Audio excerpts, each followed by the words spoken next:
جبرائیل امین جانے لگتے ہیں تو اللہ تبارک و تعالیٰ فرماتا ہے، علماء نے فرمایا کہ جبرائیل کہاں جا رہے ہو؟ عرض کی جاتی ہے مولا تیرے محبوب کی بارگاہ میں جا رہا ہوں، بلانے کے لیے جا رہا ہوں۔ فرمایا جبرائیل سوچ تو صحیح کس کی بارگاہ میں جا رہے ہو، کس کو لینے جا رہے ہو، یا اللہ کیا کرنا ہے؟ فرمایا اکیلے نہیں جانا، 70,000 فرشتوں کی بارات لے کر جانا ہے۔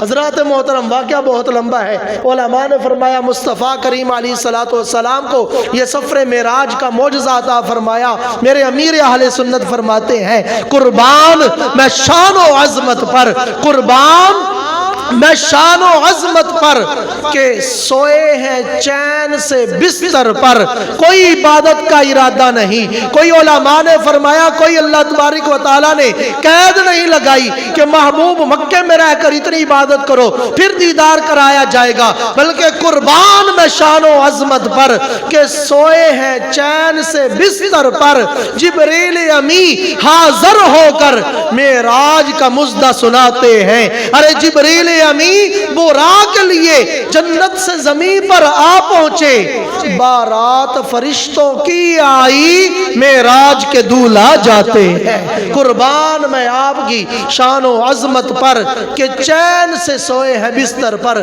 حضرات محترم خالق کائنات ارشاد فرماتا ہے فَأَوْحَا إِلَىٰ عَبْدِهِ مَا أَوْحَا، پھر اس نے اپنے بندے کو وحی فرمائی جو وحی فرمائی۔ علماء کرام فرماتے ہیں اس مقام قرب خاص میں محبوب علیہ السلام کے درمیان اور اللہ کے درمیان جو باتیں ہوئیں، حضرت امام جعفر صادق رحمت اللہ تعالی علیہ فرماتے ہیں سر الحبیب مع الحبیب ولا یعرف سر الحبیب الی الحبیب، فرماتے ہیں کہ یہ محبوب اور محب کے درمیان یہ راز کی باتیں تھیں، اور محب کے راز صرف محبوب ہی جان سکتا ہے۔